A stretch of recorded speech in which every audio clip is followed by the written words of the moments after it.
Hello friends, a very warm welcome to all of you to my channel.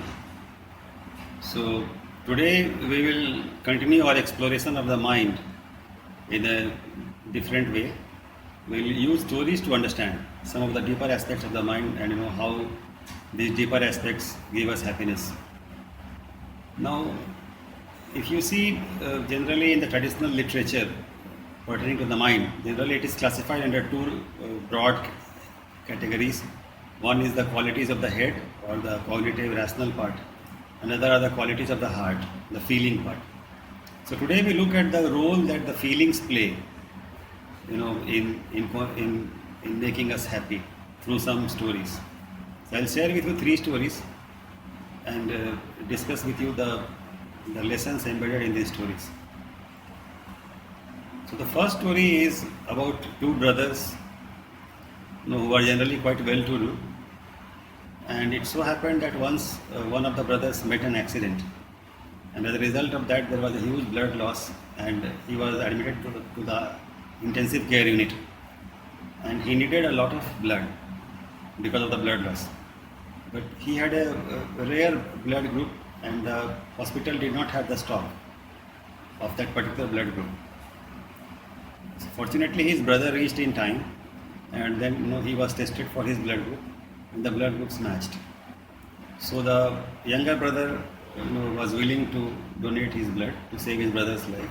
So doctors took his blood, and they took 2 bottles of blood and transfused it to the brother who had met an accident, and his life was saved. Now, after recovering from this injury, his brother wanted to repay the debt. He felt a lot of gratitude, but he also felt that it is unfair on his part to just receive help without giving back something to his brother. Now, he being a businessman, he thought that maybe a proper way to repay the debt would be to just find out the value, the market value of that blood group, 2 bottles, and maybe pay it back to the brother. So let's say that rupees 500 was the price of 1 bottle of blood. So he just took 1000 rupees and went to his brother's house and offered him to recompense him for the blood that he had shared. But the younger brother did not like it at all. He was very deeply offended. He refused to accept the money. Now, when I am teaching my courses, often I ask the students, after telling this story, that if you were the brother who had offered the blood, who had donated the blood, would you have accepted the money? And till date, not even a single student has told me that they would accept the money. And I am often surprised at the almost unanimity among the students. This consensus among the students. Not only consensus. In fact, everyone believes that in this case the elder brother is wrong. He should not have offered money for the blood that the younger brother offered. So when I ask students why you believe that it is wrong to accept money here, because isn't it that money is an absolute good? More you get, better it is. Generally, this is what is taught to us, right?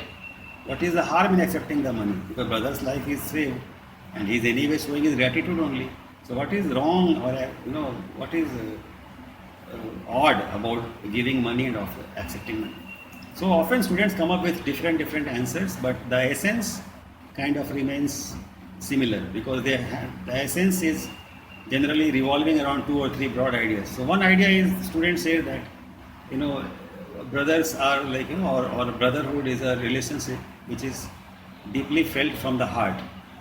It is a sense of deep love, deep affection. So when a brother is giving blood to his brother to save his life, it is an offering made out of love. And when such deep love is involved, giving money for such things is something not desirable, because it makes it somehow ugly. So this idea of ugliness comes into picture. So aesthetically speaking, people feel that giving money for blood, when 2 brothers are involved, or 2 people who are deeply related to one another, even if it is a best friends, or even if it is father, mother, or any such deep relationship, then it is perhaps not very proper to accept money. It makes it somehow ugly. This word ugly comes into picture, or vulgar.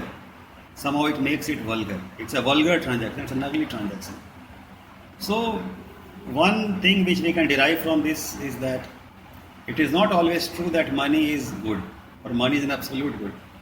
There are situations where people do not like to accept money. This is one example.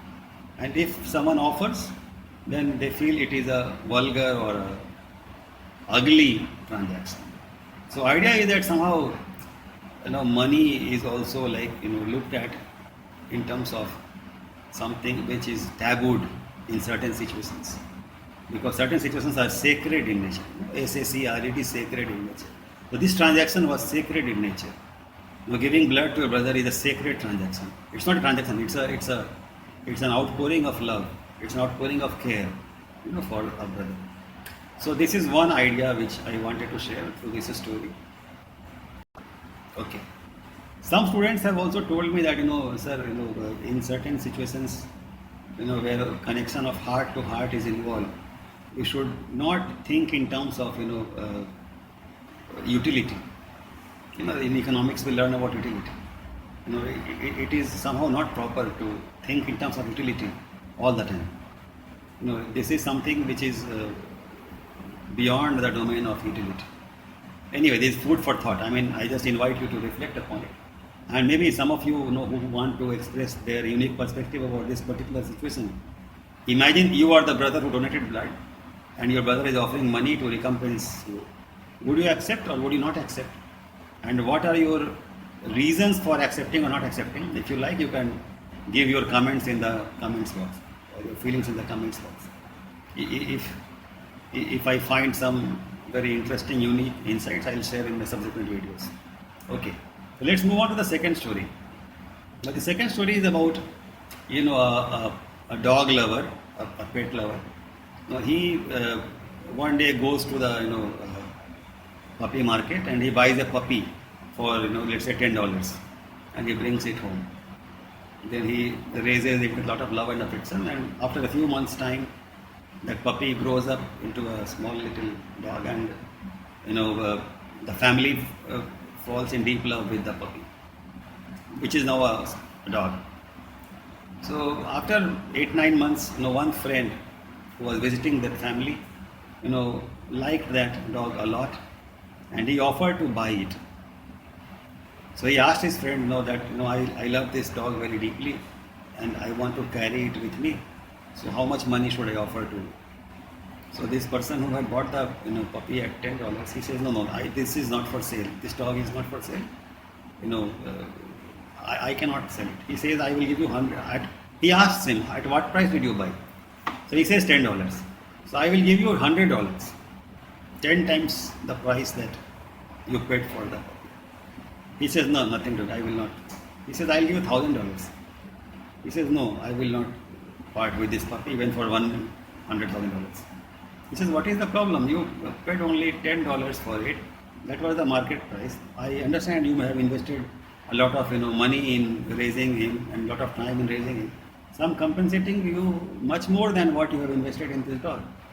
So why don't you accept my offer? I'll give you $1,000. He says, no, this puppy is no longer for sale. It may have been a part of the market when I bought it for $10, but it is no longer a part of the market. This puppy is no longer a part of the market. It has become a part of my heart, a part of my family. So it is no longer for sale. This is the reason he gives for not selling the dog. So again, in this example, we see the same thing. Perhaps you can relate. Many of you may have a pet dog in your home, or a pet cat, or a pet whatever, pigeon or something, or a parrot, which you deeply love, which has become a part of your family.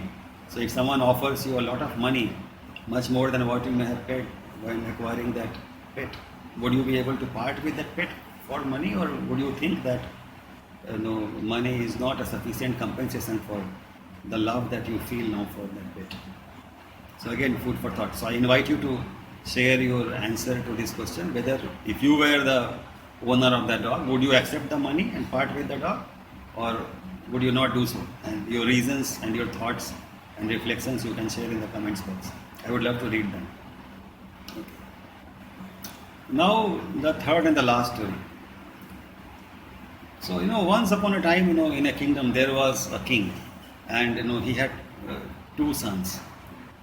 And the king was a very charitable king and a very deeply beautiful king, and he used to take care of his citizens, like a father. He really used to feel for his citizens. So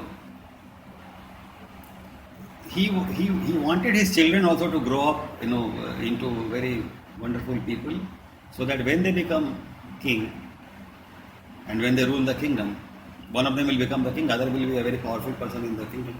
So when they grow up and rule the kingdom, they should, carry forward his legacy and treat the people in the kingdom as their own children. That is what his desire was. But these two kids were not growing up according to his wish. They were very mischievous and notorious people, and always up to some mischief. And he had hired many teachers, and many people had tried to train these princes, these two princes, but they did not succeed. So the king had, started to feel very sad about the future of his children. So, in his kingdom, in the forest, there was a Gurukula where, a very enlightened teacher, a very wise teacher, used to teach his students. So the king, heard a lot of praise about this teacher. So he invited the teacher to his palace one day and shared with him his concern that I feel that, I'm growing old and my children are growing up, and they will become the king after me. But they will not take care of the citizens because, they don't have the proper kind of attitude which befits a king. So I don't know what to do. Would you be able to help me? So the teacher says, okay, I'll try to help you. I'll try to see what I can do. If you send them with me, for a few months, I'll try to, instill the right values in them, which should guide a king. So king said, fine, you take them with you. The two, princes, they went with the teacher to the Gurukula where he used to teach. Started staying with him. So one day the teacher, took the two princes with him on a journey, and they were passing through a village on the way. So it became, afternoon time. So sun was up. It was quite warm. So they took shelter under a tree in that village, in one of the villages which they happened to be crossing. So in that place where they stopped, there was a farm on which some farmers were working. Some 8-10 farmers were working on the field, and their slippers were lined, along the edge of the field. So these two princes, being very mischievous children, they talked with one another that, how interesting it will be if we hide the slippers, and when these villagers will come and they will not find their slippers, how confused they will be, and it will be such great fun. So let's do it. So both of them agreed, and the other one also told, yeah, it's a good idea. So they both hid the slippers. Now this teacher was watching this, but he didn't interfere. He let them do what they wanted. So after a while, it was lunchtime. So these people took a break, the farmers, and they came near that tree to take their lunch. But when they came near the tree, they saw that their slippers are missing. And these are very poor people, so for them it's quite a significant loss. So they started looking for it here and there. Looking for the slippers here and there, and they felt very upset, and they were cribbing and complaining. And these two kids, these two princes, they were secretly enjoying their plight, because that is what they were used to do, disturbing people, and then when people feel disturbed, they will enjoy and laugh and giggle amongst each other. So anyways, after they took lunch, they went back and started working again in their field. So the teacher, said nothing, and then he took them for further, travel through a few more villages, and then by the evening time they returned. Next day again, the teacher told the princess, let's go on a journey again today. We'll again roam around here and there. And the teacher managed to, take them on this tour in such a way that around the same time, they reach the same village in the same spot. So again, the same farmers are working in the field, and They have again bought a new pair of slippers, and again these slippers are lined along that edge of the field. So again the princess, have the same idea. Let us, disturb them again today. So as they were about to do that, the teacher told them, "You see, this is an old game you are playing, the same game you played yesterday also. Let us play a new, more interesting game, and let's see what happens." So these children told, "What is the new game that you want us to play?" He said, "No, see, let's keep 5 rupees coins on all these slippers, or all these pairs of slippers, and then let's see what happens." So this princess asked the teacher, "Do you think it's a very good game? It will be more interesting." He said, "I think it's very interesting. You try. You have never tried this, right?" They told, "No, we have never tried." So the teacher told, "Look, let's try it." So these princes, the rich people, so they had a lot of money, so they kept 5 rupees coins on each set of slippers. Now these poor villagers came and they saw these coins and they were so happy, because these 5 rupees coins were much, much more than the price at which they would have bought the new slipper. I'm talking about some hundreds of years ago. So in those days, 5 rupees means a lot of money. You can buy a lot of things for 5 rupees. Slippers would cost hardly 25 paisa in those days. So these people were very ecstatic with happiness, and they started praising the God, and they started telling that, "I know really God Almighty is so great. He has taken mercy on our loss that we suffered yesterday, and He has recompensed us maybe 20-25 times. And anyone who has kept this coin here, let him live very long, let him be blessed with so much happiness. And such wonderful person he must be, who would have kept this money here." And these children, this princess, they had never heard anyone praising them like this, blessing them like this. So they were feeling very, very happy and ecstatic that these villagers are so happy. And it gave them a lot of happiness also. So anyways, after some time, the farmers ate their lunch and went back and started working again. So then, the teacher asked them, "Did you feel happy today? Or did you not enjoy this game?" So these children said, "No, teacher, we enjoyed this game much, much more than, the game that we played yesterday. This is a very nice game. No, we would love to play this again." The teacher said, "Okay, if you want to play this game again, let's come again tomorrow and play this game again and see what happens." So they said, "Fine." So they went back again, third day they went. This time, when the children saw this pair of these slippers, so they said, "Guruji, let's play it again." So Guruji said, "Fine, let's play it again. But this time, no, you don't keep 5 coins, you keep 100 coins each on each pair of slippers." Now 100 coins, 100 rupee coins in those days is a massive amount. People can construct a house in 100 rupees. They can buy 3-4 cows in 100 rupees. But these are princes, so they don't have scarcity of money.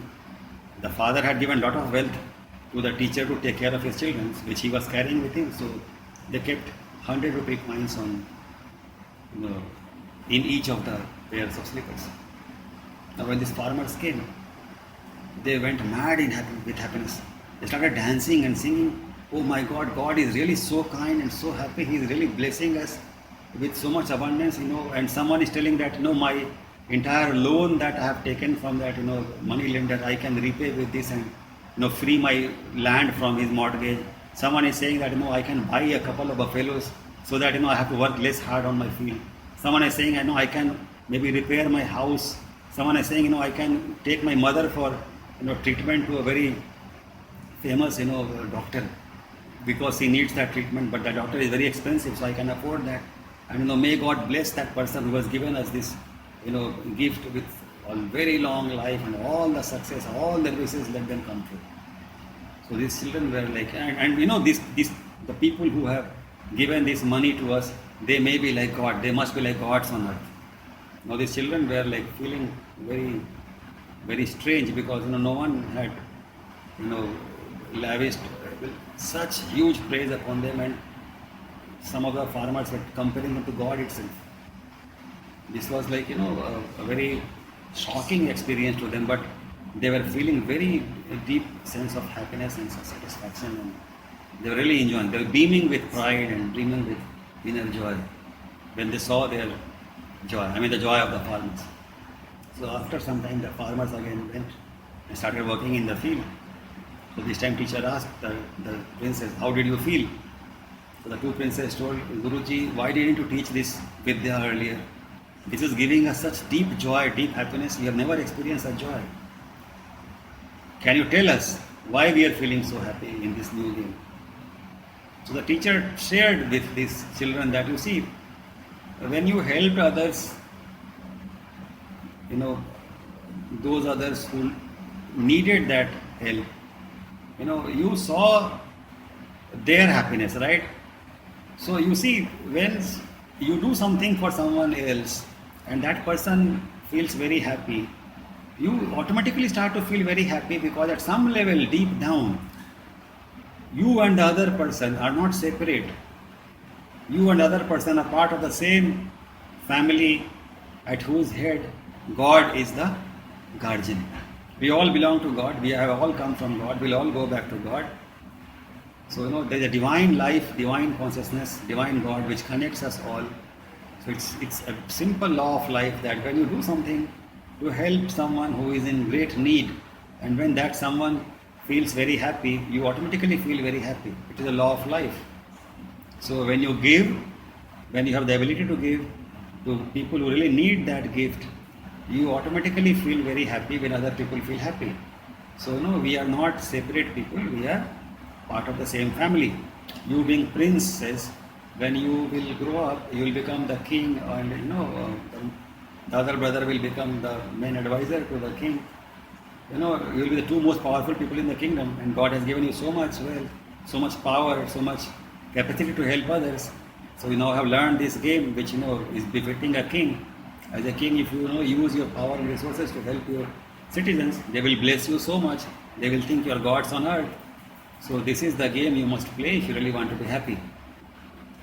So these princes understood what the teacher was trying to teach, and then the teacher took the two princes back to their father and told him that now I have done my job, and you can see that your princes have been transformed, your sons have been transformed. So these three stories I shared with you, they all bring to the forefront this idea that feelings, love, care, support for each other is a very important part of the happiness equation. Generally, when in modern times the head, the rational part, has been overdeveloped, has been overemphasized. People try to compete with one another, try to squeeze the last ounce out of every property that they have, every asset that they have. But the mindset that drives this is basically of scarcity, one of scarcity. When we feel that there is scarcity, we use the head too much. When we face problems, when we face adversity, we want to solve the problems, so we think a lot. When we face challenges, when there are situations to be met, we use the head a lot to come up with solutions. That is where the thinking is required, really required. But the feeling part is something which connects us to the brother, to our pet, to our citizens, to our fellow citizens. So if we really want to be happy, we need to develop a balance between both. Obviously, we need a very clear ability to think, so that we can avoid confusion, we can take good decisions. But we also need a ability to feel love and care and compassion for people that are really close to us, or towards whom we have a duty to contribute. So on this note, I want to end my today's conversation. So if you like these stories, and if you like these lessons that I try to share with you, please press the like button, and we'll keep on exploring these different aspects of the human mind and how they're related to happiness in the future videos also. So if you like this kind of a discussion, exploration, please subscribe to my channel. Thank you so much.